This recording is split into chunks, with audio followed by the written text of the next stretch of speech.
Welcome to icon India. Icon India మీరు prepare అవుతున్నటువంటి ఉద్యోగాలకి సంబంధించి ఆన్లైన్ ఆఫ్లైన్ క్లాసెస్ని అందిస్తూ ఉంది. ఆన్లైన్ క్లాసెస్ కోసం మీరు ఐకాన్ ఇండియా యాప్ని ఇప్పటివరకు డౌన్లోడ్ చేసుకున్నట్లయితే చేసుకోండి. ఈ యాప్ అనేది మీకు ప్లేస్టోర్లో iOSలో అందుబాటులో ఉంటుంది. ఇక offline classes Hyderabad Narayanguda metro station దగ్గర పిల్లర్ నెంబర్ 1171 మా ఇన్స్టిట్యూట్ ఉంటుంది. నేరుగా వచ్చి మీరు ఈఓ సిడిపిఓ గ్రూప్స్కి సంబంధించినటువంటి ఆఫ్లైన్ కోచింగ్స్ని కూడా తీసుకోవచ్చు. జనరల్ స్టడీస్కి సంబంధించినటువంటి కోచింగ్ అనేది కూడా ఆఫ్లైన్లో అందించడం జరుగుతూ ఉంది. సో మనం ఈరోజు ఇంపార్టెంట్ కరెంట్ అఫైర్స్తో మన టాపిక్స్ని స్టార్ట్ చేద్దాం. సో మనం నేషనల్, ఇంటర్నేషనల్, రీజనల్, అలాగే international relations, latest science and technology లాంటి ఇష్యూస్ని ఏదైతే పేపర్ 1కి సంబంధించి ఇప్పుడు జరుగుతున్నటువంటి అన్ని పోటీ పరీక్షలలో అడుగుతున్నటువంటి ఫస్ట్ 3 టాపిక్స్ని మనం ఇక్కడ కవర్ చేయడం జరుగుతూ ఉంది. దీంతో పాటు డిజాస్టర్ మేనేజ్మెంట్, ఎన్విరాన్మెంట్కి సంబంధించినటువంటి ఇష్యూస్, లేటెస్ట్ అప్డేట్స్ని కూడా ఇందులో భాగంగా అందించడం జరుగుతూ ఉంది. సో మరి ఈ క్లాస్ ఇంకా దేనికి ఉపయోగపడుతుంది అని అంటే, ఏవైతే కోర్ సబ్జెక్ట్స్ ఉన్నాయో కరెంట్ ఎకానమీకి సంబంధించి కరెంట్ ఎకానమీ, పాలిటీకి సంబంధించి కరెంట్ పాలిటీ, ఇలాంటి అంశాలని కూడా మనం ఈ క్లాస్ ద్వారా అప్డేట్ చేసుకోవచ్చు. సో ముందుగా ఈరోజు మనం ఏ టాపిక్ని డిస్కస్ చేయబోతున్నాం, ఎలా ఇంపార్టెంట్ ఇది అని అంటే national come international point of వ్యూలో వెరీ వెరీ ఇంపార్టెంట్. ఆ అంశం ఏంటి అని అంటే దీనికి సంబంధించి వరల్డ్ డైరీ సమిట్ అని చెప్పేసి అంటా ఉన్నాం. దేని గురించి డిస్కస్ చేయబోతా ఉన్నాం ఈరోజు? వరల్డ్ డైరీ సమ్మిట్ అని చెప్పేసి మాట్లాడుతూ ఉన్నాం. మరి ఇది ఏ ఇయర్కి సంబంధించినటువంటి సమ్మిట్ అని అంటున్నాం? 2022.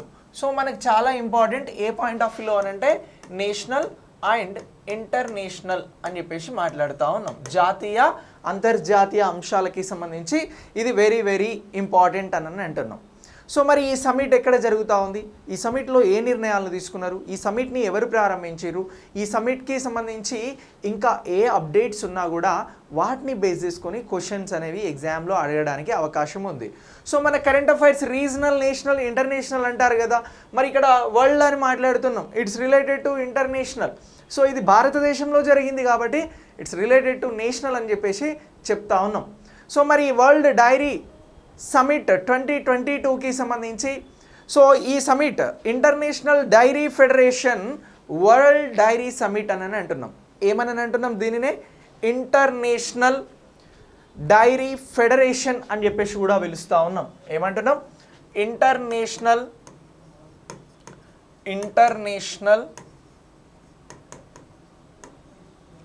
డైరీ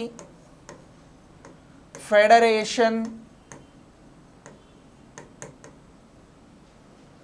వరల్డ్ డైరీ సమిట్ అని చెప్పేసి అంటా ఉన్నాం. ఏమంటున్నాం? వరల్డ్ డైరీ సమిట్ అని చెప్పేసి మాట్లాడుతూ ఉన్నాం. సో మరి ఈ international dairy federation world dairy సమిట్ని ఎవరు ప్రారంభించారు ఇటీవల అని అంటే దీనిని భారత ప్రధాని నరేంద్ర మోదీ గారు ప్రారంభించడం జరిగింది. ఎవరు ప్రారంభించారు అని అంటున్నాం? ప్రధాన మంత్రి నరేంద్ర మోదీ గారు ది సమిట్ని ప్రారంభించారు అని అంటున్నాం. మరి ఈ సమిట్ ఎక్కడ జరుగుతుంది సార్ అని అంటే ఈ సమిట్ అనేది ఇండియాలో ఉన్నటువంటి గ్రేటర్ నోయిడాలో, ఎక్కడ అని అంటున్నాం? గ్రేటర్ నోయిడాకి సంబంధించి ఇండియా ఎక్స్పో సెంటర్ అండ్ మార్ట్లో జరుగుతూ ఉందండి. ఎక్కడ అని అంటున్నాం? గ్రేటర్ నోయిడాకి సంబంధించినటువంటి ఇండియా ఏమంటున్నాం? ఇండియా ఎక్స్పో సెంటర్ అని అంటున్నాం. So India expo centre and mart. So ఇక్కడ జరుగుతున్నదే ఈ వరల్డ్ డైరీ సమ్మిట్. దీన్ని ఎవరు ప్రారంభించారు? పిఎం మోడీ గారు ప్రారంభించారు. ఎక్కడ జరుగుతుంది? గ్రేటర్ నోయిడాలో. సో దీన్ని ఫుల్ ఫ్లెడ్జ్డ్గా ఏ సమ్మిట్ అని పిలుస్తున్నాం? International dairy federation world dairy summit అని చెప్పేసి మాట్లాడుతూ ఉన్నాం. సో మరి మనం మాట్లాడుతున్నది డైరీ గురించి. ఏదైతే ఫార్మ్స్ ఉంటాయో గేదెలకి సంబంధించి, ఆవులకి సంబంధించి, అలాగే పశు పోషణ ద్వారా వస్తున్నటువంటి పాల ఉత్పత్తులకి సంబంధించినటువంటి డైరీస్ గురించి మాట్లాడుతున్నాం. సో మరి ఈ డైరీస్కి సంబంధించి మాట్లాడుతున్నాం కాబట్టి దీనికి పశు సంవర్ధక శాఖ మంత్రి ఉంటారండి. సో ఇప్పుడు ఇది వరల్డ్ లెవెల్లో జరిగినటువంటి మీటింగ్ కాబట్టి ఇటీవల జరిగినటువంటి వరల్డ్ డైరీ సమ్మిట్కి సంబంధించి భారతదేశం నుంచి పశు సంవర్ధక శాఖ మంత్రిగా ఎవరున్నారు, అతని సమావేశంలో పాల్గొన్నారా లేదా అని అంటారు. సో దీనికి సంబంధించినటువంటి మంత్రి ఎవరున్నారు అని అంటే పురుషోత్తం, ఎవరు అని అంటున్నాం, పురుషోత్తం రూపాలా గారు ఉన్నారు. ఎవరు అని అంటున్నాం, పురుషోత్తం రూపాలా గారు ఎవరు అని అంటున్నాము అనంటే కేంద్ర పశు సంవర్ధక శాఖ మంత్రి అని అంటున్నాం. ఏమంటున్నాం, కేంద్ర పశు సంవర్ధక శాఖ మంత్రి. సో ఇప్పుడు ఈ పురుషోత్తమ రూపాలా గారు ఈ సమావేశంలో పాల్గొన్నారు. ఈ సమావేశంలో పాల్గొన్నది దీన్ని ఏ సమావేశం అంటున్నాం, వరల్డ్ డైరీ సమ్మిట్ 2022 అని అంటున్నాం. సో మరి ఈ సమావేశంలో ప్రైమ్ మినిస్టర్ మోడీ గారు దీన్ని ప్రారంభించారు అన్నాం కదా. ప్రైమ్ మినిస్టర్ మోడీ గారు ఒక మాట అన్నారండి. ఏమన్నారు అని అంటే 2025 కల్లా పశువులను పశువులని పూర్తిగా రక్షించుకునేందుకు ప్రతి పశువుకి సంబంధించి వాటి రోగాల బారిన పడకుండా ఉండేందుకు టీకాలు ఇప్పిస్తాము అన్ని పశువులకి దేశంలో అని చెప్పేసి మాట్లాడారు. ఏమి ఇప్పిస్తామని మాట్లాడారు, టీకాలు ఇప్పిస్తాము అని చెప్పేసి మాట్లాడారు. సో మరి ఈ మీటింగ్కి సంబంధించి ఇంకా ఏంటి అనంటే ఈ సమావేశంలో ఏదైతే పశువులు ఉన్నాయో ఇవి పర్యావరణానికి హాని కలగకుండా, అంటే ప్రో ఎన్విరాన్మెంట్ యాంగిల్లో పర్యావరణాన్ని రక్షించుకుంటాం, పశువులను రక్షించుకుంటాము, దాని ద్వారా డైరీ ఉత్పత్తులను పెంచుకుంటాము అనేటువంటి కాన్సెప్ట్ని కూడా మాట్లాడడం జరిగింది. ఇంకా ఇందులో టెక్నాలజీ పాయింట్ ఆఫ్ వ్యూలో యానిమల్ బేస్ గురించి మాట్లాడడం జరిగిందండి. ఏమంటున్నాం, యానిమల్ బేస్. సో ఈ యానిమల్ బేస్ అంటే ఏంటి అని అంటే వెరీ సింపుల్ అండి, పశువులను ట్రాక్ చేసేందుకు సంబంధించినటువంటి బయోమెట్రిక్.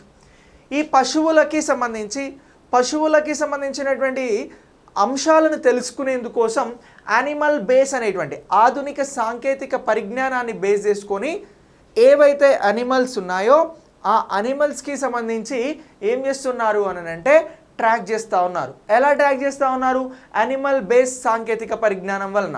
ఇలా ట్రాక్ చేసేటువంటి దాన్ని ఏమంటున్నాము అని అంటే బయోమెట్రిక్ అని అంటున్నామండి. సో ఇది పశువులకి సంబంధించి బయోమెట్రిక్ అంటే అప్డేట్స్ అన్నీ కూడా వచ్చేలాగా ఈ టెక్నాలజీని డిజైన్ చేయడం జరిగింది. మరి ఇంకా మనల్ని ఏమడుగుతారు ఈ వరల్డ్ డైరీ సమ్మిట్కి సంబంధించి అని అంటే థీమ్స్ని గురించి అడుగుతారండి. ఇలాంటి సమ్మిట్స్ ఇంపార్టెంట్ డేట్స్కి సంబంధించి థీమ్స్ని గురించి అడుగుతారు. దాన్నే తెలుగులో అయితే ఇతివృత్తం అని అంటాం. మరి ఈ ఇతివృత్తం ఏముంది ఇక్కడ జరిగినటువంటి సమావేశానికి అని అంటే ఏదైతే జీవనోపాధి మరియు న్యూట్రిషన్ పోషకాహారం దేనికోసం అని అంటున్నాం, సో థీమ్ అని అంటున్నాం, థీమ్. సో థీమ్ ఏం తీసుకున్నారు ఈ వరల్డ్ డైరీ సమ్మిట్లో అని అంటే ఇగో పశు పోషణ అనేది, పశు సంరక్షణ అనేది జీవనోపాధి, అలాగే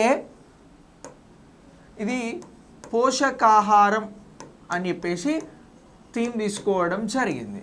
ఏమంటున్నాం, సో పశు పోషణ కానీ ఈ పశువులకి సంబంధించినటువంటి జరుగుతున్నటువంటి ఈ డైరీ సమ్మిట్లో పశు పోషణ అనేది జీవనోపాధి పోషకాహారం అనేటువంటి థీమ్ని తీసుకోవడం జరిగింది. సో మరి ఇలాంటి సమ్మిట్ భారతదేశంలో ఇంతకుముందు ఎప్పుడైనా జరిగిందా అని అంటే జరిగిందండి. ఎప్పుడు జరిగింది అని అంటే 1974లో జరిగింది. మళ్ళీ ఇప్పుడు 2022లో జరుగుతూ ఉంది. ఏ సమావేశం అని అంటున్నాం, వరల్డ్ డైరీ సమ్మిట్ అనేది.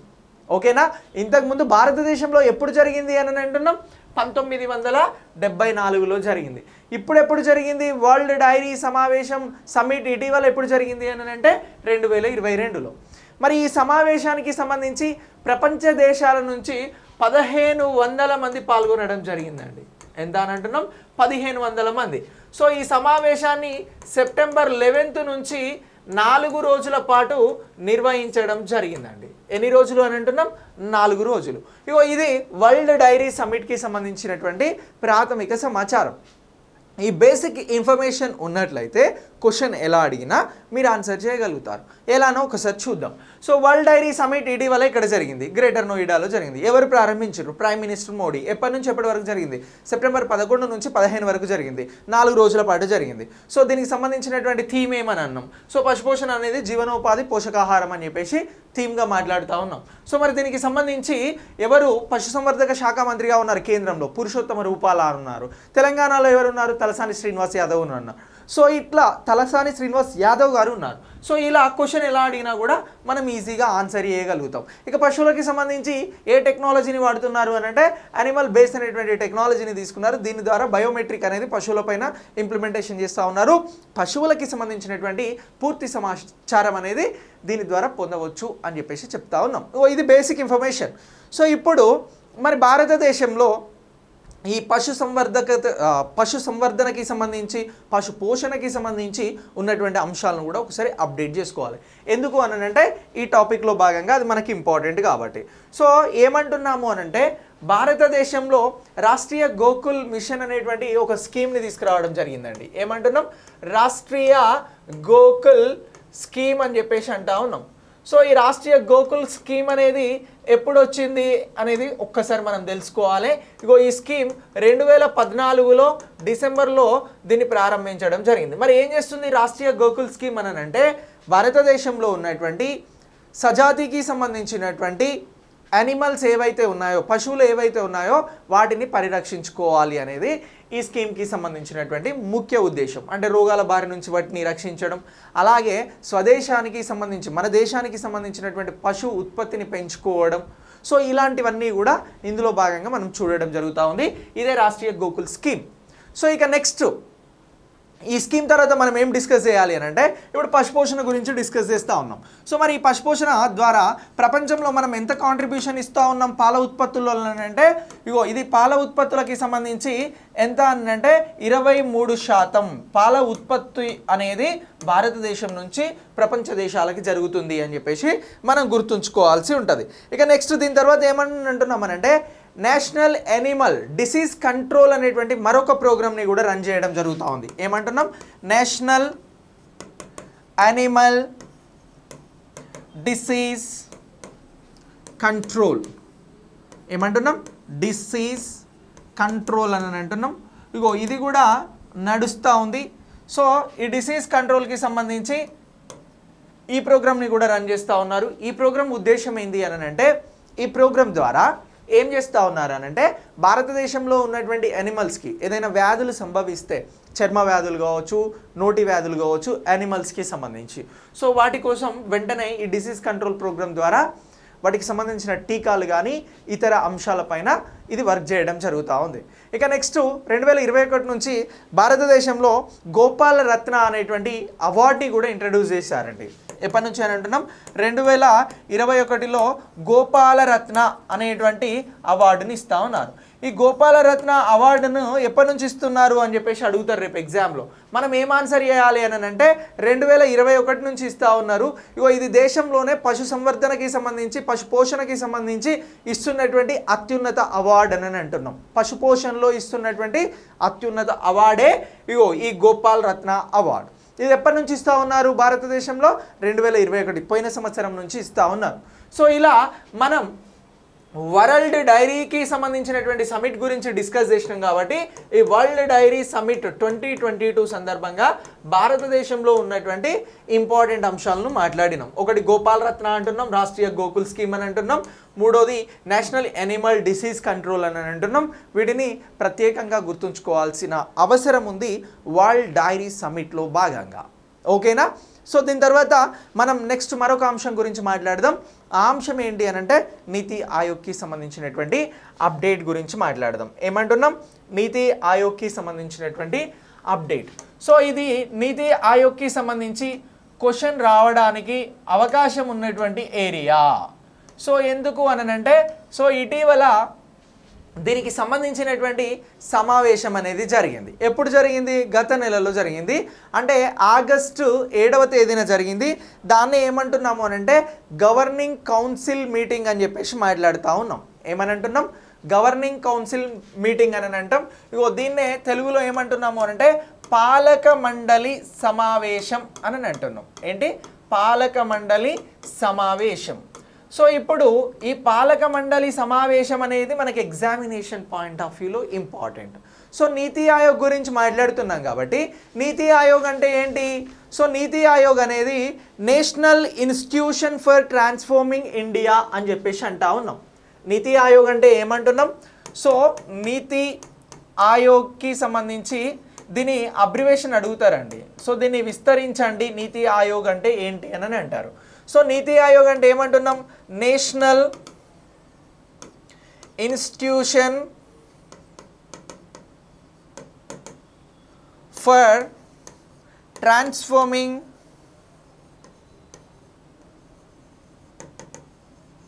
ఇండియా అని చెప్పేసి మాట్లాడుతూ ఉన్నాం.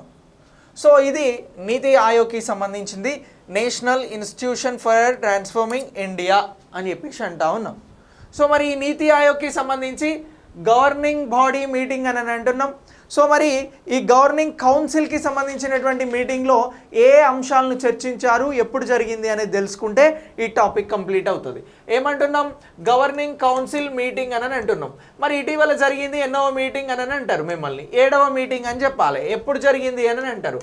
ఆగస్టు 7, 2022 జరిగింది. సో ఈ సమావేశం ఎవరి అధ్యక్షతన జరిగింది అని అంటే నీతి ఆయోగ్ చైర్మన్గా మోడీ గారు ఉంటారు, ప్రైమ్ మినిస్టర్ నరేంద్ర మోదీ గారు ఉంటారు.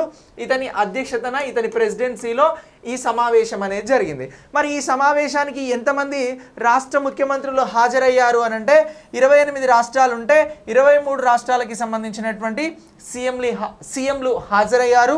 అలాగే 8 కేంద్రపాలిత ప్రాంతాలు ఉంటే 3 కేంద్రపాలిత ప్రాంతాల నుంచి ఎవరు హాజరయ్యారు అని అంటే లెఫ్టినెంట్ గవర్నర్స్ హాజరయ్యారు.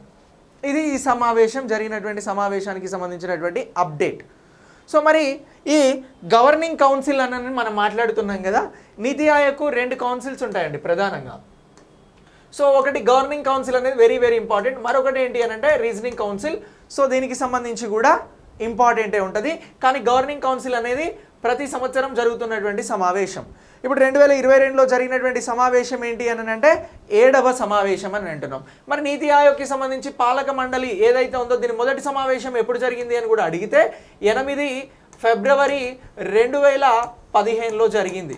సో మరి నీతి ఆయోగ్ ఎప్పుడు ఏర్పడింది అని అంటే నీతి ఆయోగ్ అనేది 1/1/1/2015లో ఏర్పడింది అని అంటున్నాం. నీతి ఆయోగ్ని ఏర్పాటు చేయడం జరిగింది. దాని ఫస్ట్ పాలక మండలి సమావేశం గవర్నింగ్ కౌన్సిల్ ఎప్పుడు జరిగింది? మొదటి సమావేశం 8 ఫిబ్రవరి 2015లో. ఇగో ఇటీవల జరిగినటువంటి సమావేశం ఎప్పుడు జరిగింది? ఆగస్టు 7, 2022. ఈ 22లో జరిగిన సమావేశం ఎన్నవ పాలక మండలి సమావేశం? 7వ పాలక మండలి సమావేశం. సో ఈ సమావేశానికి ఎవరెవరు హాజరయ్యారు? సీఎంలు హాజరయ్యారు, లెఫ్టినెంట్ గవర్నర్స్ హాజరయ్యారు, అలాగే కేంద్ర మంత్రులు హాజరయ్యారు, నీతి ఆయోగ్లో కీలకంగా ఉన్నటువంటి వారందరూ కూడా హాజరు కావడం జరిగింది. సో ఇలా ఈ బేసిక్ ఇన్ఫర్మేషన్ని మనం గుర్తుపెట్టుకుంటాం, ఫైన్. కానీ ఈ సమావేశంలో ఏ నిర్ణయాలు తీసుకున్నారు అనేది మనం డిస్కస్ చేయాల్సి ఉంటుంది. ఇటీవల జరిగినటువంటి 7వ పాలక మండలి నీతి ఆయోగ్ సమావేశంలో ప్రధాన ఎజెండాగా ఏ అంశాలను తీసుకున్నారు అని అడిగితే మనం 4 అంశాలను చెప్పాల్సి ఉంటుందండి. ఆ 4 అంశాలు ఏంటి అనేది ఒకసారి ఇప్పుడు నేను చెప్తా. ప్రధానంగా 4 లేదా 5 అంశాలు. ఒకటి ఏమంటున్నాము అంటే పంటల జీవ వైవిధ్యం గురించి మాట్లాడడం జరిగింది. పంటల వైవిధ్యం, అలాగే ఈ పంటలకి సంబంధించి తృణధాన్యాలు మిల్లెట్స్ అని అంటాం కదా, ఇగో వాటిలో మనకు సమృద్ధిని సాధించాలి అని చెప్పేసి ఈ సమావేశంలో డిస్కస్ చేసిర్రు. ఇది ఫస్ట్ పాయింట్, ఇది ఫస్ట్ ఎజెండాలో నెంబర్ 1 పాయింట్. ఇక రెండోది ఈ సమావేశంలో ఏ అంశాలను డిస్కస్ చేయడం జరిగింది అని అంటే న్యూ ఎడ్యుకేషన్ పాలసీ, నూతన విద్యా విధానాన్ని ఇంప్లిమెంట్ చెయ్యాలి అని చెప్పేసి మాట్లాడిరు. మూడోది ఉన్నత విద్యలో ఎక్కడ అని అంటున్నాం, హయ్యర్ ఎడ్యుకేషన్లో ఏం తీసుకురావాలనుకున్నారు? న్యూ ఎడ్యుకేషన్ పాలసీని ఇంప్లిమెంట్ చేయాలి అని చెప్పేసి మాట్లాడిరు. ఇక 4వ అంశం ఏంటి అని అంటే పట్టణ పాలన, అర్బన్ అడ్మినిస్ట్రేషన్కి సంబంధించినటువంటి అంశాల ఫోకస్ చేయాలి అని అన్నారు. 5వది ఏంటి అని అంటే G20కి ఈ నెక్స్ట్ ఇయర్ నుంచి ఇండియా అధ్యక్షతను తీసుకోబోతుంది, ప్రెసిడెంట్గా ఉండబోతుంది G20 కూటమికి. సో ఆ అంశాన్ని కూడా ఇక్కడ డిస్కస్ చేయడం జరిగింది అని అంటున్నాం. సో ఇలా నీతి ఆయోగ్కి సంబంధించినటువంటి అంశాలన్నీ కూడా మనకి ఇంపార్టెంట్. ఈ సమావేశం అనేది కూడా చాలా చాలా ఇంపార్టెంట్. ఓకేనా? సో ఇక దీని తర్వాత మనం నెక్స్ట్ ఏం డిస్కస్ చేద్దాము అని అంటే నీతి ఆయోగ్కి రిలేటెడ్గా ఉన్నటువంటి ఒక రిపోర్ట్ని గురించి డిస్కస్ చేద్దాం. ఇటీవల ఆ రిపోర్ట్ అనేది రావడం జరిగింది. ఏ రిపోర్ట్ అని అంటున్నాము అని అంటే అది పోషణ్ అభియాన్కి సంబంధించినటువంటి 4th ఎడిషన్ రిపోర్ట్ అని చెప్పేసి మాట్లాడుతూ ఉన్నాం. దేనికి సంబంధించి? నీతి ఆయోగ్కి సంబంధించి అని అంటున్నాం. సో నీతి ఆయోగ్ అని అంటే ఏంటి? National institution for transforming India అని చెప్పేసి అన్నాం కదా. సో ఈ నీతి ఆయోగ్కి సంబంధించి ఇప్పుడు ఏమొచ్చింది అని అంటే లేటెస్ట్గా ఒక రిపోర్ట్ అనేది రావడం జరిగింది అని అంటున్నాం. సో అదే నీతి ఆయోగ్కి సంబంధించినటువంటి రిపోర్ట్. సో ఇప్పుడు నీతి ఆయోగ్ దేని మీద రిపోర్ట్ ఇచ్చింది అని అంటున్నాం? పోషణ్ అభియాన్కి సంబంధించినటువంటి రిపోర్ట్ని ఇవ్వడం జరిగింది. దేనికి సంబంధించి? పోషణ్ అభియాన్కి సంబంధించినటువంటి రిపోర్ట్ని ఇచ్చింది అని అంటున్నాం. సో మరి ఈ పోషణ్ అభియాన్కి సంబంధించినటువంటి రిపోర్ట్ని మనం డిస్కస్ చేయాలా సార్ అని అంటే చెయ్యాలి. సో ఇప్పుడు ఇది ఎన్నవ పోషణ్ అభియాన్కి సంబంధించి ఎన్నవ ప్రగతి నివేదిక ఇటీవల నీతి ఆయోగ్ రిలీజ్ చేసింది అని అంటాడు. 4th ఎడిషన్ని రిలీజ్ చేయడం జరిగింది. 4వ ప్రగతి నివేదికను పోషణకి సంబంధించి ఎవరు రిలీజ్ చేసిర్రు అని అంటారు? నీతి ఆయోగ్ అనేది రిలీజ్ చేయడం జరిగింది అని చెప్పాలి. మరి ఇప్పుడు భారతదేశంలో 2018 నుంచి ఎప్పటి నుంచి? 2018 నుంచి కూడా 2018 మార్చ్ 8 ప్రపంచ మహిళా దినోత్సవం సందర్భంగా PM పోషణను ప్రారంభించడం జరిగింది. ఏమంటున్నాం? పోషణ అనేటువంటి PM పోషణ అనేటువంటి పోషణ్ స్కీమ్ని ప్రారంభించడం జరిగింది. సో ఎవరైతే రక్తహీనతతో ఇతర బలహీనతలతో ఉన్నారో వారికి సంబంధించి వారి లోపల న్యూట్రిషన్స్ని పెంచేందుకోసం ప్రారంభించిన స్కీమే 2018లో PM పోషణ్ స్కీమ్. సో ఈ పోషణ్ స్కీమ్ అనేది ఎప్పుడు ప్రారంభమైంది? 2018లో. ఎవరు ప్రారంభించారు? ప్రైమ్ మినిస్టర్ మోడీ గారు ప్రారంభించడం జరిగింది. ఎవరు అని అంటున్నాం? ప్రైమ్ మినిస్టర్ మోడీ గారు. ఎక్కడ ప్రారంభించండు ఈ స్కీమ్ని అని అంటే రాజస్థాన్లో ప్రారంభించడం జరిగింది. ఓకేనా? సో ఇలా ప్రారంభించినటువంటి PM పోషణ్ స్కీమ్కి సంబంధించి 4వ ఎడిషన్ని ఇప్పుడు రిలీజ్ చేయడం జరిగింది అని అంటున్నాం. సో ఈ PM పోషణ్ని ఏమంటున్నాము అని అంటే prime minister overarching scheme for holistic nutrition అని అంటున్నాం. ఏమంటున్నాం? ప్రైమ్ మినిస్టర్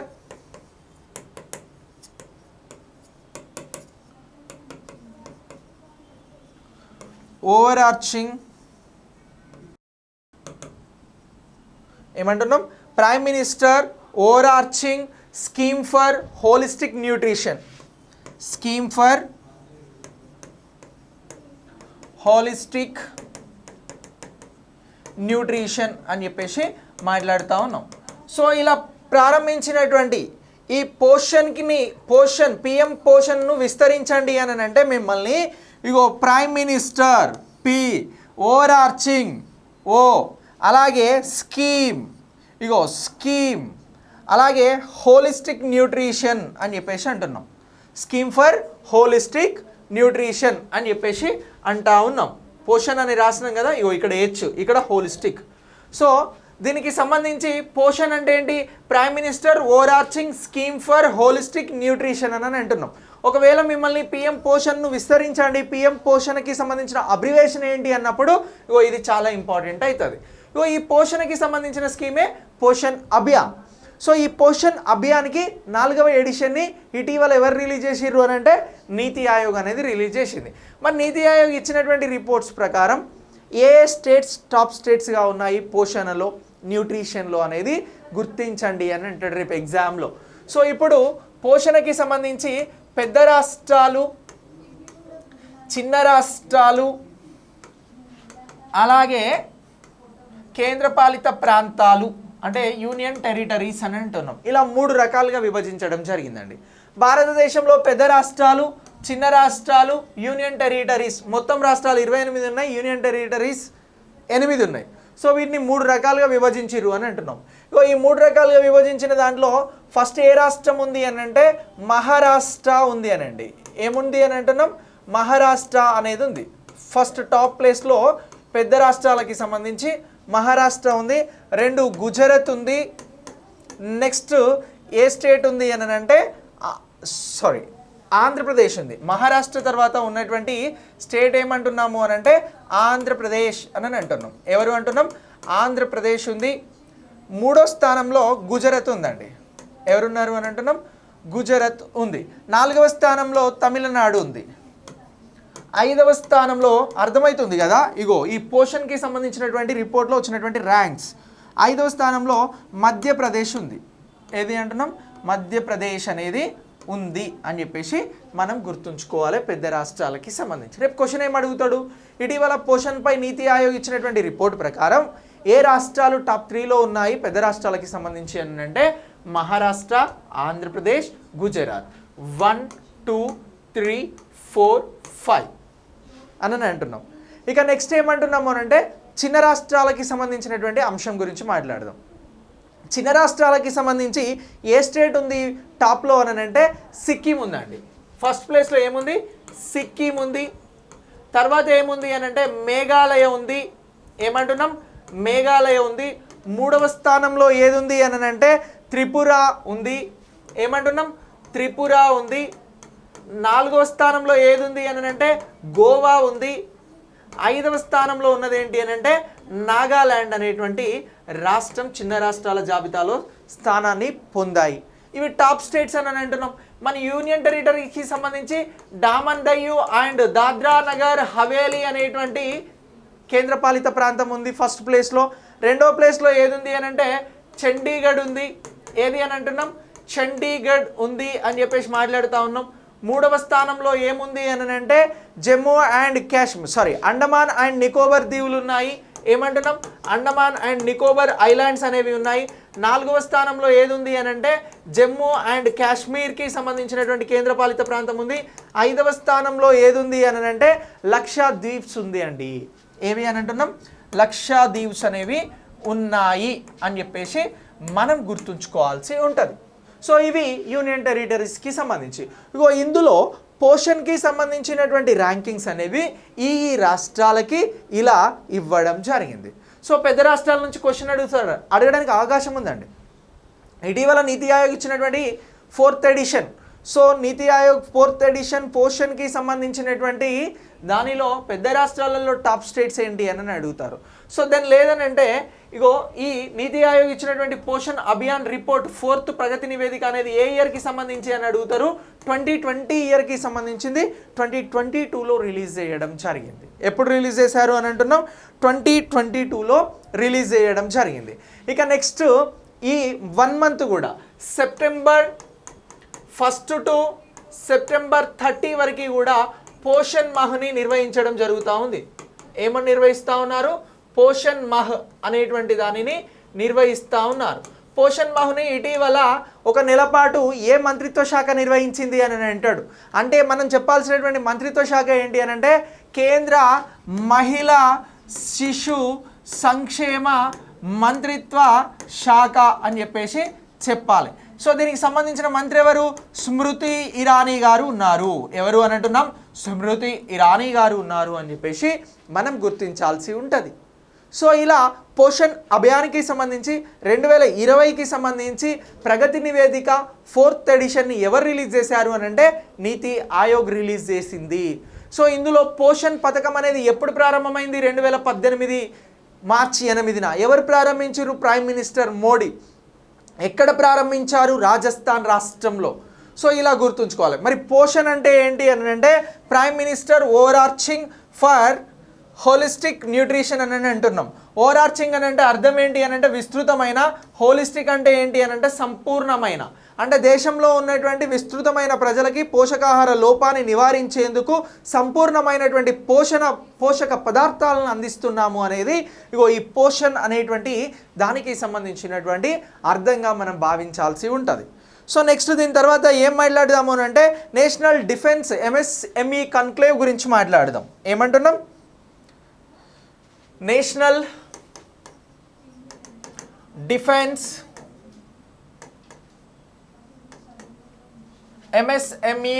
ఎంఎస్ఎంఈ కన్క్లేవ్ అని చెప్పేసి మాట్లాడుతూ ఉన్నాం.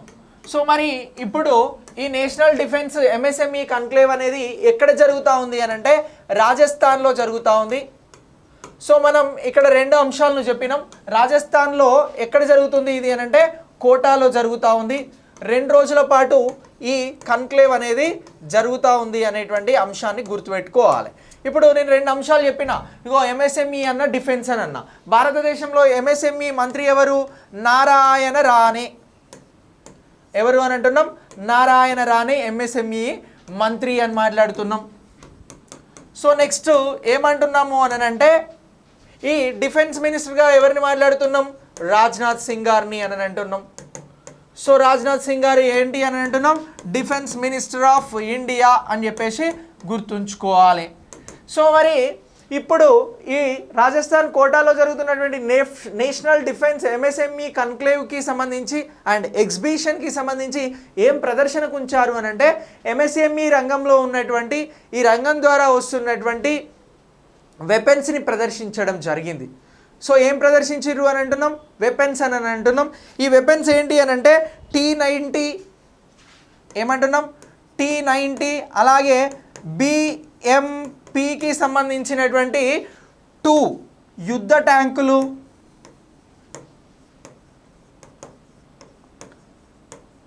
అలాగే స్నైపర్స్, ఆర్టిలరీ గన్స్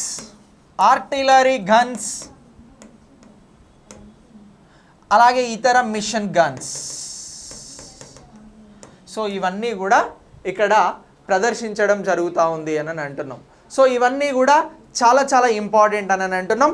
ఇగో ఇదే నేషనల్ డిఫెన్స్ ఎంఎస్ఎంఈ కన్క్లేవ్కి సంబంధించి ఎగ్జిబిషన్కి సంబంధించినటువంటి మీటింగ్ అని అంటున్నాం.